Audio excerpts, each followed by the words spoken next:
Good morning, friends. This is another version of Exploring the Ka. I'm off to work in a minute again. I just want to give you guys a little update. Tonight I will be back on the Leap project to play a song for you all and to talk about the Babylon workings and how it connects to my life and certain things that's happened to me in my life. And after this, I'm going to take a little break from the Leap project for a little while and come back maybe in a few weeks or a few months when things die down. I don't want to give you too much of myself. And if in the meantime, I have my own show on Spiral Radio on the Power X Radio Network on Fridays, 8 p.m. And I will be having Rex Bear from the Leap Project as well on my show in, I think, March 17th. I think that's I just gotta check the calendar, but I think March 17th we'll be having Rex on my show, so he'll be the guest for a change. So, basically, I want to give you guys a little update of what happened to me the last couple days. After I was on Leap Project, I had something interesting happen to me, and let me just explain to you guys too, because I've had a lot of emails, a lot of readings since the Leap Project, and a lot of good comments and a good feedback. But there's always going to be a few people that want to judge or hear. So I don't really care about all that, because I know who I am. I know what I am on the inside, and my family knows who I am, and that's all that really matters. But when you guys judge somebody, realize judging somebody is an evil act. And this is what you're participating in when you judge and call somebody evil. You are being evil by judging that person. So basically, this information that I've been giving on the Leap Project and my shows is very highly secretive, very important, very detrimental to our souls. If you don't have this information, it could be detrimental to your evolution as a human being, as a spiritual being of light. It could really hurt you if you don't have this information about your lineage and who you are as a light being. And when I was on the Leap Project the last time, talking about the shape-shifting and astral projection and all that, the following morning I was driving to work the same route I go every day, and I've had this feeling come over me several times before, where I was in the car at a red light and messing around with that satellite radio or whatever I was doing, and I wasn't really paying attention. I was at the red light, and I had this feeling come over me that I was, it's almost like an ecstasy feeling. Like I felt really warm and alive, and really like I got a jolt of energy.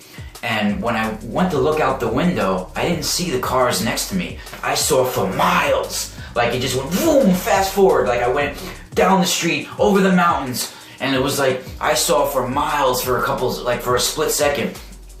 And I went over the mountains. I saw myself, I just went boom, and I could see for so far, for miles and miles. I went over a mountain and then zoomed in on a being who had a big, large black hat and a black trench coat. And he looked at me, right? And he looked at me and he gave me that little nudge, like telling me to look up or something, or look forward, So when I did that, I looked forward and the light turned green. So I went to start driving, and the car that was next to me, cut in front of me, so I couldn't go forward on the green light. So I'm honking the horn. I'm like, what the fuck? What the fuck, bro?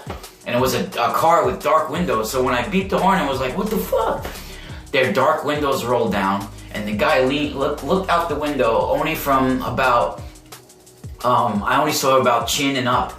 And no shit, he looked like a cloned Travis Walton. Exactly the spitting image of Travis Walton, but Travis Walton at 30 years old, not a recent Travis Walton. He had the red mustache that just looked just like him, facial features and everything looked like a clone Travis Walton. And he said to me, very direct, very calm too, he said, "You should have kept your mouth shut. We'll be seeing you." And then rolled the window up and took off. And I don't know if it was me cursing at him that he said, "Oh, you should have kept your mouth shut," threatening me in a way, because I was cursing because they pulled in front of me, or it was a threat of some type, telling me to keep my mouth shut, don't talk about these topics, don't talk about my lineage, don't talk about these abilities, or you know, these Orion wars and everything that I've been talking about. So yeah, so I don't know if I'll mention that on the Leak Project tonight, but I am going to talk about some of these strega prophecies as well, and how they line up with what's going on today on the earth. And I gotta go to work, so enjoy the vid, leave me some comments, and remember, the more people who come for oracle readings and who subscribe and, you know, send me messages, and the bigger I get, you know, the more time I can dedicate to this stuff. Because I work a regular day job, I got kids, I got a whole bunch of stuff going on, and if I can actually make a living from you know, doing this full time, oh my God, because I'm only working at like 5-10% of my capabilities because of work, I'm so tired after work and everything that's going on. So if I can dedicate more time to this stuff, oh my God, what we can accomplish, folks. We can really accomplish some things. So take care, check out themysticalspiral.com, check out the Leak Project, check out James Bartley's Cosmic Switchboard, check out sovereignkey.com, that's my friend Laura Leone, check out Eve Lorgan and her Love Bite, check out Masaki Miyagawa at alqaeda.com. These are all my colleagues, you know, these are all my friends. So if you go to Laura Leone's site, sovereignKey.com, you will see me on the colleagues page as well. Have a good day and spiral out.